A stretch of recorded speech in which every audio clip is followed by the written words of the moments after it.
What common errors do people make when sending their song in for mastering? And it's a good question, and it's something that is quite common. There are lots and lots of times we receive a track for mixing, or rather for mastering. We receive a mix, and we have to request um, it be changed because um, there is a common error. And the main common error is, and it's a real simple one, is that people they've mixed their track and they're just clipping at 0 dB and they're clipping. And when we receive it, it's square, the dynamics are just cut off. And it's a common error because it's just it can be, you can get around, you can work it out that you wouldn't have this error if you just loaded your song back into your DAW, opened it up, had a look at it. You would see that the wave file is it has it's cut off at the top. It's peaking at 0 dB and it's clipping. Distortion is being introduced based on the fact that it's not being limited in any way. It is literally hitting the ceiling and kind of being limited at 0 dB and clipping. So that is a big common error. Not leaving enough headroom. It's very common. Well, I say it's very common. It's probably one in 10. And it's a simple fix to fix, and it is just a case of sending an email saying, please can you increase the headroom, allow -3 dB, just so we've got plenty of play up top and we don't clip and cause any distortion or any of the dynamics to be cut off.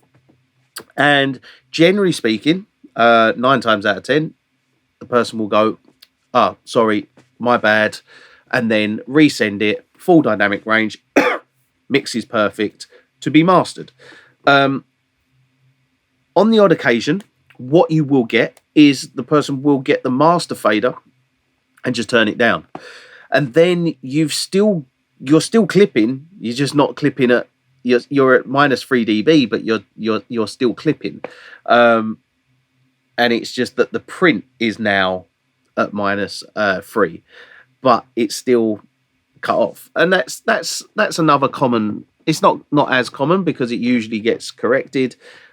But if you want to correctly reduce the volume of your track, reduce the volume going into the master chain, not what's gone into the master chain is clipped on the way into the master chain and then reduced in volume, because that is just as helpful as just turning the volume down on the speaker output, for instance. So what you want to do is actually turn down the volume going into the master chain, and that is done. You could basically globally, I mean, this is the way I personally do it, is globally get each channel, the ends of each bus. Basically, I grab each bus and everything that's the final stage that's feeding to the master chain. I grab each of those, I group them, and I just pull them down to where I need them to be. And it's a very simple way of doing it, and it just basically reduces the input gain into the master or the mix bus. Any other common errors? Common errors whilst mastering. Another common error is leaving mix bus processing active. Now, mix bus processing, such as EQ, by all means, you can, if you've tailored your track with an EQ or maybe some saturation, a little bit of kind of soft, not so much limiting, but compression, like putting a G bus over it and you're just kind of flicking into that compression, perfectly fine. There's no real big issues there.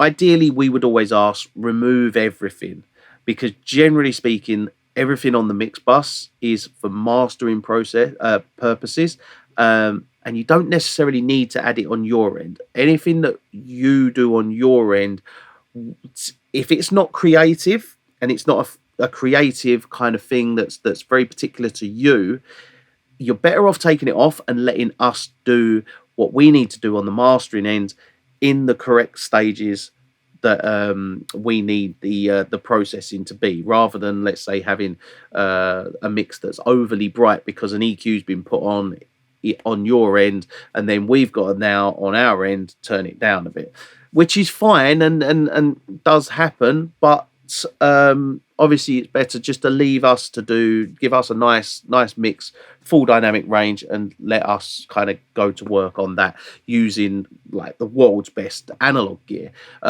So realistically, what the equipment that we've got and what we can do with it is always going to be technically kind of better than anything that that you're doing at home, kind of thing, or in your studios. So going by that, bypassing the mix bus processing, what we have sometimes is you will receive a mix that it's not clipping, so it's not hitting 0 dB and clipping, but it is compressed. And the reason we will always like heavily compressed, not just a little bit of flicking into a mix to just control it or glue the mix together. We're talking like heavy compression, so you can actually physically see a wall of just sound that's literally hitting and being compressed. That's fairly common, and we do see that sometimes. And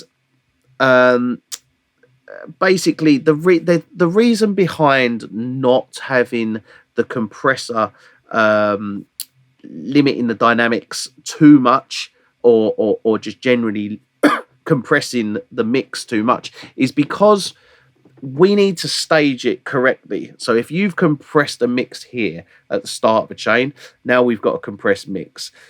Now whatever we do after, we're doing it to the compressed mix. Whereas what we want is a full dynamic mix, and then when we go down the chain, we're processing a nice, lovely dynamic mix. Then when we get to this end, that's when we compress at the kind of end of the chain. That's when we're looking at compressing. So if you've compressed on your end, then we're doing some processing, and then we're doing compression on our end. There's a lot of over compression, and you will get a kind of more of a sucking effect on that compressor. It obviously depends on how hard you're hitting that compressor on your end, but just to be on the safe side, take it off. Because no one's really putting compression on their mix for a creative purpose. You're better off leaving it to us, letting us use a Unfairchild compressor, an Alicia Alpha compressor, and a Masalek MLA3. I mean, you are much better letting us use those compressors over any compressor that you might have or be using in the box, for instance. So I hope that answers your question, but they are a couple of common mistakes when sending stems for mastering.